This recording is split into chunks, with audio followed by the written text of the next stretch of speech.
जय श्री कृष्ण। शरण में आए हैं हम तुम्हारी, दया करो हे दयालु मोहन।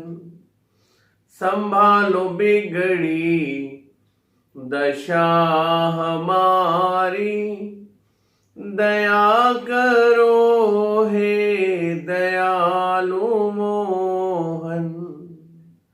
मैं हूं मनीष शुक्ल और आप मेरे साथ जुड़े हुए हैं भगवत चिंतन में। आज के भगवत चिंतन में बात करेंगे कि जहां जाओ वहां पतन। इंसान जिस किसी स्थान पे क्षेत्र में चला जाए वहां उसे लगता तो है कि अब मैं शायद स्थिर हो जाऊं, लेकिन कहीं एक मन में भय बना रहता है कि कहीं यहां से मेरा पतन ना हो जाए, अर्थात मैं यहां से गिर ना जाऊं। बहुत कोशिश करके इंसान इस जीवन में बहुत किसी स्तर पे पहुंचकर, बहुत ऊंची जगहों पर पहुंचकर भी गिर जाता है। आइए बात करते हैं शास्त्रों के कुछ ऐसे वचनों पर, कुछ ऐसी घटनाओं पर जिससे पता चलता है कि सिर्फ मृत्यु लोक ही नहीं, मृत्यु लोक से बाहर जाने पर, उत्तम लोकों में जाने पर भी एक जीवात्मा अर्थात ये मनुष्य पतन को प्राप्त हो सकता है।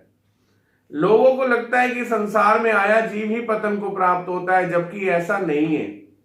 इंसान कर्म भूमि में रहते हुए किसी उच्च स्थान से पतन को प्राप्त हो सकता है, अपनी उत्तम रिश्तेदारियों से पतन को प्राप्त होता है, अर्थात गिर सकता है, वहां से उसके रिश्ते टूट सकते हैं, जिसे आप साधारण रूप से मान सकते हैं बहुत अच्छी चीज हमने डेवलप की और भंग हो गई, ये पतन कहलाता है। इंसान को लगता है बहुत अच्छा कर रहा हूं। भगवान श्री कृष्ण जी भगवत गीता में अर्जुन को, इंसान को समझा रहे हैं, अर्जुन को सामने रख के सारी दुनिया को उपदेश दे रहे हैं कि कर्मण्येवाधिकारस्ते मा फलेषु कदाचन। क्या जरूरत पड़ गई भगवान को ये बात कहने की? भगवान ने यहां समझाया कि इस मृत्यु लोक में आके एक मनुष्य को, अर्जुन, कर्म करने का अधिकार तो है, लेकिन फल की इच्छा में अधिकार नहीं रख सकता। क्यों? क्योंकि ये मृत्यु लोक का स्वरूप ही ऐसा है कि इस मृत्यु लोक में आकर एक इंसान उत्तम से उत्तम कर्म करके भी कई बार उस स्थान को, उस फल को प्राप्त नहीं कर पाता जिसका वो अधिकारी है। और अगर प्राप्त हो भी जाए तो इसकी कोई गारंटी नहीं है कि वो उस फल में वैसा ही बना रहेगा, वो वहां से गिर भी सकता है, अर्थात पतन को भी प्राप्त हो सकता है। जहां जाओ वहीं पतन। इंसान के अंदर एक क्वालिटी है, वो ये सोचता है, वो ये समझता है कि कहीं तो ऐसे पहुंच जाऊं, किसी तो ऐसे स्थान पे पहुंच जाओ जहां से दोबारा मुझे पतन का डर ना हो, गिरने का डर ना हो। कभी तो कोई एक जगह ऐसी प्राप्त हो, लेकिन वो अपनी इस क्वालिटी को जहां इंप्लीमेंट करना चाहता है, लागू करना चाहता है, उस मृत्यु लोक की और मृत्यु लोक से आगे देवता लोगों की भी ये डिसक्वालिटी है कि वहां पे वो परमानेंट नहीं हो सकता। वो स्वरूप जो है पतन रूप ही है, वहां से उसका पतन होना निश्चित है। अब एक मनुष्य संसार में रहकर तो पतन को प्राप्त होता है, लेकिन यही उत्तम कर्मों द्वारा, श्रेष्ठ यज्ञों के आचरण द्वारा, भगवान श्री कृष्ण जी गीता जी में कहते हैं अगर स्वर्ग को प्राप्त हो जाए तो स्वर्ग में जाकर भी वह परमानेंट नहीं रहता, उसे दोबारा इस मृत्यु लोक में आना पड़ता है, अर्थात स्वर्ग से भी पतन हो जाता है। भगवान श्री कृष्ण जी गीता जी में कहते हैं तेतम भुक्त्वा स्वर्ग लोकम विशालम क्षीणे पुण्य मृत्यु लोकम विशंति, की इतने विशाल स्वर्ग लोक को भोग कर भी मनुष्य के जब पुण्य रूपी बैलेंस खत्म हो जाते हैं, वो दोबारा मृत्यु लोक को प्राप्त हो जाता है। ना तो मृत्यु लोक में कहीं सेटल हो पाता है परमानेंट, और यहां कोई बहुत अच्छे कर्म करके स्वर्ग में पहुंच जाए तो वहां से भी पुण्य समाप्त होने पर देवताएं इसे कर्म भूमि में मृत्यु लोक में भेज देती हैं। तो अब क्या स्वर्ग लोक तक की बात हो रही है? उससे भी ऊपर वैकुंठ लोक, जय विजय विष्णु देवता के द्वारपाल है। आज भी आपने देखा होगा कई मंदिरों के बाहर दो द्वारपालों की फोटो लगी होती है, मूर्ति बनी होती है, वो विष्णु के द्वारपाल जय विजय हैं। ये जय विजय विष्णु के द्वार पे खड़े सेवक की तरह, विश्वासु सेवक की तरह अपनी सेवा कर रहे थे। एक दिन ब्रह्मा के मानक पुत्र अर्थात वरद पुत्र सनक सनकादि आए, जाने लगे अंदर तो इन्होंने रोक लिया कि जब तक हम पूछ के नहीं आएंगे आपको अंदर नहीं जाने देंगे। सनक सनकादियों ने कहा हम तो यहाँ रेगुलर आने वाले हैं, हमें तो आज तक किसी ने ऐसे बंधन नहीं डाला, किसी ने बैरियर नहीं लगाया, तुम कौन हो? कहते नहीं, अभी ये पता नहीं विष्णु देवता का मिलने का समय है कि नहीं, पहले हम पूछ के आते हैं। सनक सनकादियों ने अपना अपमान फील करके उन्हें तत्काल श्राप दे दिया। तुम इस अपवज्ञा के लिए, इस अपमान के लिए अभी तत्काल पतन को प्राप्त हो जाओ, अर्थात मृत्यु लोक को जाओ। यही जय विजय 3 बार कर्म भूमि में आकर कितने कष्टों को प्राप्त हुए, और देवताओं के हाथों भी और स्वयं श्री कृष्ण भगवान के हाथों भी वधित हुए। ये आप शास्त्रों को खोल के पढ़ सकते हैं। अब ये स्वर्ग से ऊपर चले गए, विष्णु लोक में पहुंच गए, वहां से भी पतन को प्राप्त हुए। क्यों ना इंसान एक इस बात को स्वीकार कर ले, उसकी व्याकुलता अपने आप खत्म कर ले इंसान, कि जहां भी जाऊंगा इस संसार में पतन होना तो निश्चित है ही, और इस संसार में बड़े उत्तम कर्म कर लिए और ऊपर कहीं उत्तम लोकों में पहुंच गया तो वहां से भी मेरा पतन निश्चित है।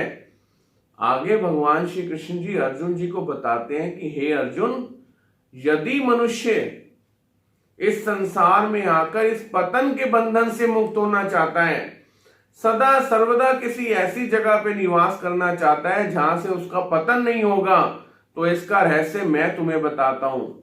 भगवान श्री कृष्ण जी अर्जुन जी को बताते हैं कि एक इंसान जब संसार में आकर किसी को इष्ट बनाकर उनकी उपासना करता है, किस प्राप्ति के लिए? भौतिक सुखों की प्राप्ति के लिए नहीं, दिव्य लोकों की प्राप्ति के लिए। अब आप अंदाजा लगा ले, आज के 100% लोगों में कितने % लोग होंगे जो किसी की उपासना, भक्ति, पूजा पाठ दिव्य लोकों की प्राप्ति के लिए करते होंगे। आप खुद ही देखें, चारों तरफ 90% लोग कम से कम, ऐसा प्रतीत होता है, सिर्फ भौतिक सुखों की प्राप्ति के लिए और अपने परिवार नियोजन के लिए ही किसी मंदिर, गुरुद्वारे या किसी ऐसे धर्म स्थान को ज्वाइन करके बैठे हुए हैं जहां उन्हें लगता है कि मैं अपनी संसारिक इच्छाओं की पूर्ति कर लूंगा। दिव्य लोकों की प्राप्ति का किसी को भान ही नहीं है। और यदा कदा भगवान ने कहा, अगर एक इंसान दिव्य लोकों की प्राप्ति हेतु किसी देवता की या किसी पितृ की या किसी भूत प्रेत आदियों की या फिर मेरी पूजा करता है, तो भगवान ने कहा यहां भी भिन्नता है। भगवान कहते हैं, यान्ति देवव्रता देवान पितरन यान्ति पितृव्रता भूतानि यान्ति भूतेज्या यान्ति मध्याजिनोपि माम। हे अर्जुन, देवताओं का पूजन करने वाले देवताओं को प्राप्त होंगे, भूतों का पूजन करने वाले भूतलोक में जाएंगे, पितरों का पूजन करने वाले पितृलोक को प्राप्त होंगे, और मेरा पूजन करने वाले मेरे पास आएंगे। लेकिन इसमें तुझे एक बात याद रखनी होगी, इन सभी उपासकों में आ ब्रह्म भुवना लोका पुनरावर्ती नो अर्जुना, कि कर्म भूमि से लेकर ब्रह्म लोक तक अर्थात माया के लोक तक सभी लोक, सभी भवन जो निर्मित किए हुए हैं, सुखों के साधन है, दिव्य लोक है, पुनरावर्ती है। वहां जाने के बाद एक इंसान का जब पुण्य खत्म हो जाता है, वहां से दोबारा इसे एग्जिट मिल जाता है, ये दोबारा इस संसार में आ जाता है। लेकिन मामू पेते तुम कौन थे? मुझे प्राप्त कर लेने के बाद है अर्जुन, पुनर्जन्म न विद्यते। अगर तू सोचता है कि कहीं जाके पतन नहीं होगा, तो वो सिर्फ मेरा एक परम धाम है। आप देखिए, भगवान श्री कृष्ण जी ही गीता जी में, एक श्रीमद् भगवत गीता भारतवर्ष में मात्र एक ऐसा ग्रंथ है जो स्वयं ईश्वर के मुख से बोला गया है, जिसमें बोला है श्री भगवान उवाच। और जिस ग्रंथ में ही भगवान श्री कृष्ण जी कह रहे हैं, ये जीव मेरा एक अंश है, मुझे भूलकर पतन को प्राप्त हो गया, पतित हो गया, मन और इंद्रियों में भटक रहा है, भ्रमित हुआ पड़ा है। और यही पारब्रह्म परमेश्वर अब कह रहे हैं कि इस जीव का परम पावन स्थान, अगर इसे पवित्र करने वाला कोई है, तो वो मेरा परम धाम है, जहां जाकर ये दोबारा पतन को प्राप्त नहीं होगा। जब कभी भी आपके मन में ये विचार आए कि मैं कहीं स्थिर हो जाऊं, तो पहले ही अगर आप अपने मन को समझा लें कि इस मृत्यु लोक का स्वरूप ही ऐसा है कि यहां पर कोई स्थिर नहीं हो सकता, तो आपको एक फायदा हो जाएगा कि किसी भी अवस्था में जहां अवस्था ऐसी आ जाएगी कि अब आपको गिरने का डर होगा, तो आप पहले ही प्री मैच्योर होंगे कि मैं तो पहले ही सोच चुका था कि इस जगह का स्वरूप ही है। इस मृत्यु लोक में किसी भी अच्छे स्तर पे चले जाओ, वहां से पतन होना निश्चित है। और यहां से अगर आगे भी चले गए, किसी दिव्य लोक में भी पहुंच गए, वहां भी जिस दिन हमारा पुण्य खत्म होगा, लाई का मोबाइल में जैसे ही आपका बैलेंस खत्म हुआ, अगली कॉल होने के लिए भी बात बंद हो जाती है। लाख कोशिश करो, अगली कॉल कनेक्ट नहीं हो पाती। क्यों? क्योंकि मोबाइल में अब बैलेंस नहीं रहा।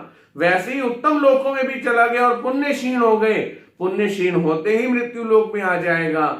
सिर्फ एक जगह भगवत गीता शास्त्र में ये बात आती है कि मामू पेते तू कौनते पुनर्जन्म ना विद्यते, लेकिन मुझे प्राप्त होकर हे अर्जुन एक इंसान वासुदेव श्री कृष्ण को प्राप्त करके अर्थात परम धाम को प्राप्त करके दोबारा पतन को प्राप्त नहीं होता। तो जहां जाओ वहां पतन, लेकिन परम धाम को पाने के बाद इंसान का पतन नहीं होता। क्यों ना भगवान से प्रार्थना करें, महाराज कब से मेरी ये दशा बिगड़ी हुई है, बहुत ज्यादा स्थिर होने की कोशिश करता हूं, नहीं हो पाता। इसलिए शरण में आए है हम तुम्हारी, दया करो हे दयालु भगवन, संभालो बिगड़ी दशा हमारी, दया करो हे दयालु मोहन। जय श्री कृष्ण।